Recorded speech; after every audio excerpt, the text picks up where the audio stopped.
Hey everybody, welcome back to Coffee Sometimes Tea with Jen and Marcelo. So we're going to continue our series on credit. So in this series, it's going to be an extension as each module that we go over, each video that we go over is going to be a build on the previous one.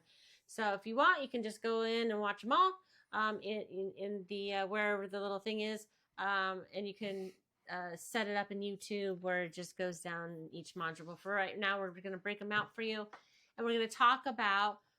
We talked about how to do the credit. Now we're talking about the anatomy of the credit score, a little bit more deep dived as to what it's all about from between a FICO and Vantagescore. We're going to ask ChatGPT to be an expert in this and to find the following, and we're going to see what results it gives us. And if it doesn't give us the right results, then we will go get the answers, put this on pause, and come back. So we'll see what we get. Let's go ahead and find out. We're using ChatGPT-4, which is the paid version, guys. It's $20 a month, but here we go.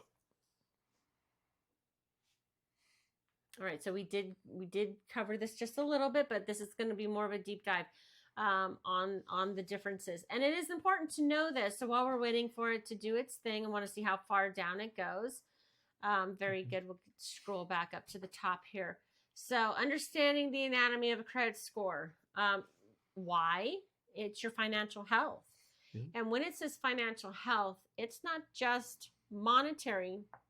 It is your overall financial health from your job and what kind of job you'll get. Because if you have a really bad score, you're not making your payments, it looks like you just are not responsible.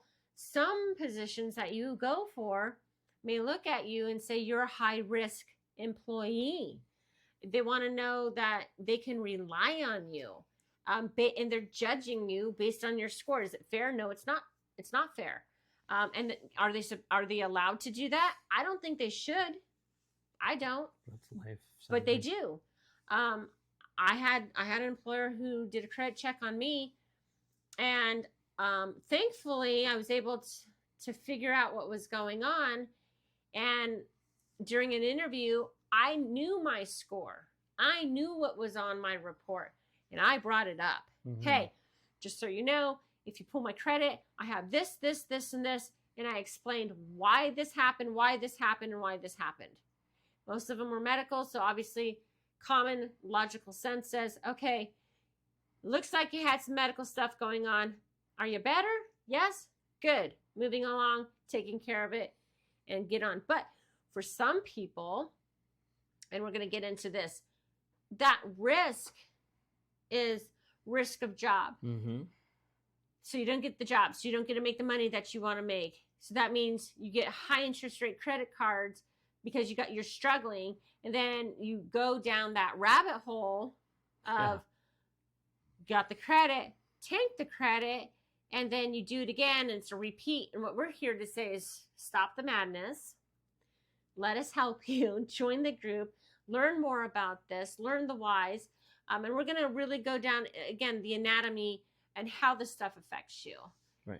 That payment history. So you have basically 100%, right? Score? Correct. 35%, according to this and the research that's out there. And if I'm wrong, just let us know. You're not going to hurt our feelings, but this is what we understand. 35% is your payment history. That's huge. Then how much you have on those cards is the next biggest. So this is 65% of your score, your payment history, and your utilization. So they say you shouldn't spend more than 10, no more than 30% of your card worth. I got a card for $500. Yeah. I was promised, if you do this, you're going to be guaranteed. How many people have gotten this? You're going to be guaranteed. You're going to be great. You're going to get at least the minimum $10,000 with your scores and your utilization, everything that you have, no problem. Yeah, that was a joke. It was a waste of my time and my money. Right. $500. I could have did that by myself. I knew how to do it by myself. But I was working with somebody and they said, do this. They did a map and it was all wrong. And why? And some people in my school group, we call those parrots. Yep. And those parrots, we don't want to feed them. Don't give them your money. Don't follow them. If you are, stop following them. That's just my opinion. You might not like it, but that's okay. Yeah, that's fine. I'm just putting it out there. These people caused us problems, and we know who you are, and you cause problems for other people, and you don't care. We do, and I'm not going to get into it because I don't want to get all feisty. Call me Red. I don't want to get all feisty, but we'll move on in here. But again, we want to help you, safeguard you, right? Payment history, got your utilization. So back to the card. You get a $500 card. My 10% utilization is $50. That is not even enough to fill up my card with gas prices these days. That's not even a full tank. And my car's not that big. You know, it's not that big. Right. Food, not even you want to go out for a dinner, you want to go grocery shopping. Well, grocery shopping, a basic shop these days that was once $75 is like $150. So now I've just blown my utilization. So what do I have to do? I have to hurry up and get home.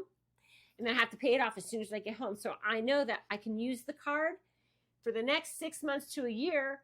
I got to keep using this card to show that I have until they raise it. I have history until they raise the limits. That is a slow, painful way of getting the credit score, the history, so I can use it more and then grow. Length of credit history. This was a mistake we made. Yeah. We didn't want to pay the annual interest rate. Fee. Sorry, fee. It was free and clear, paid it off, kept it paid it off. But we're like, well, why do we want to keep paying? Why? We didn't know. Well, the not knowing hurt us. Our overall credit history. So what happens is when they say history, they take the average of all your cards. So if you go out tomorrow and get a whole bunch of brand new cards, that history is going to come way down. Yep.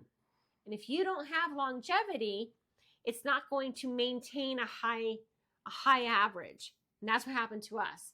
And then we ended up getting a couple of cards, and that brought me down. It brought him down. And then you have types of credits in use. Is it a revolving? Is it a loan? Some things work in your benefit, and some don't.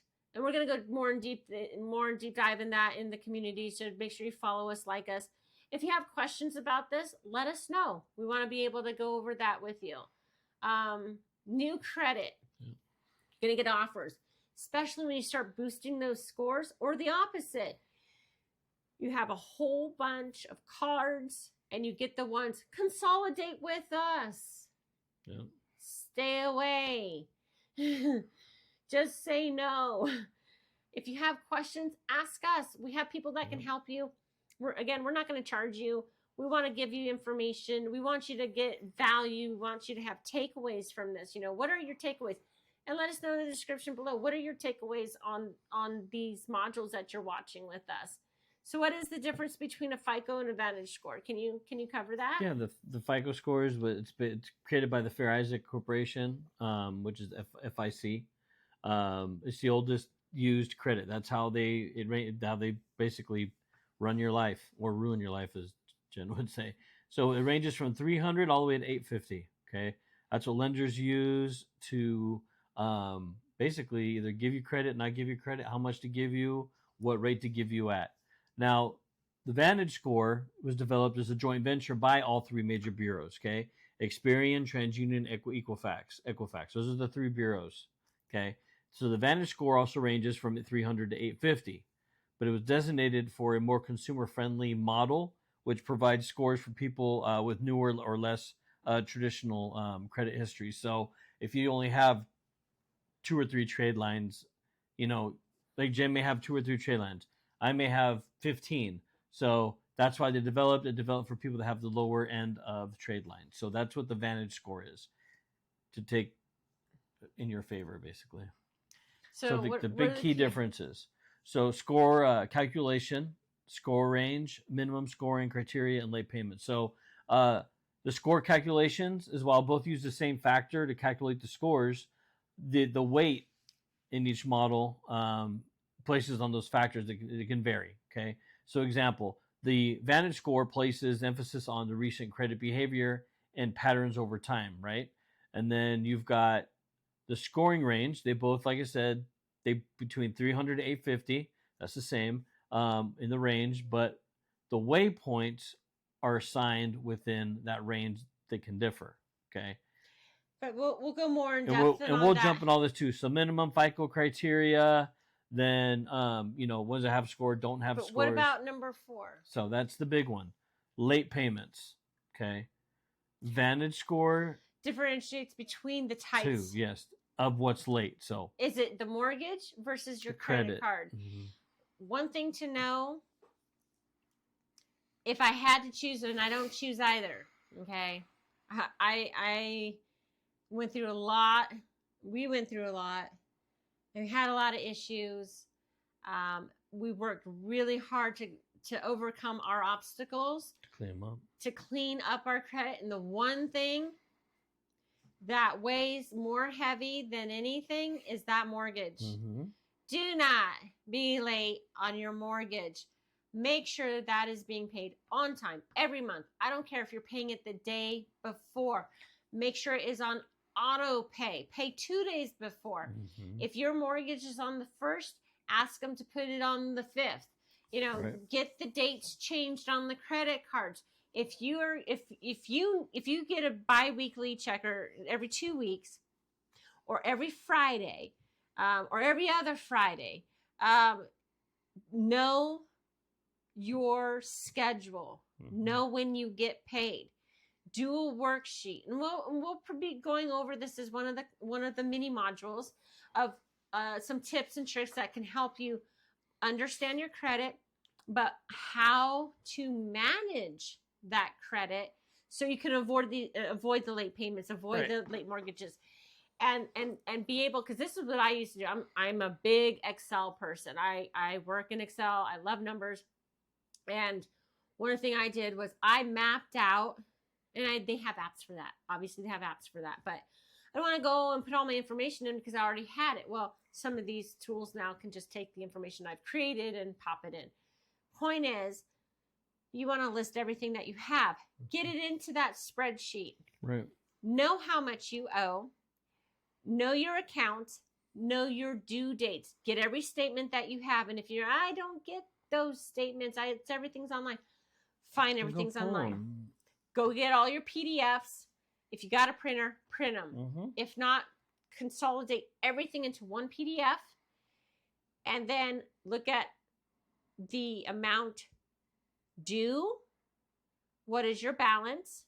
What's due? The interest rate, because that's important. You're going to want to know how much you're paying. And the date that it's due. Right. There's going to be some cards are tricky. I've seen 2 dates. Well, what is the actual due date?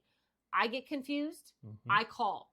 If you get confused, call. What is my due date? And what I want you to do, and the purpose of this exercise, and I'm actually challenging all of you out here to do this.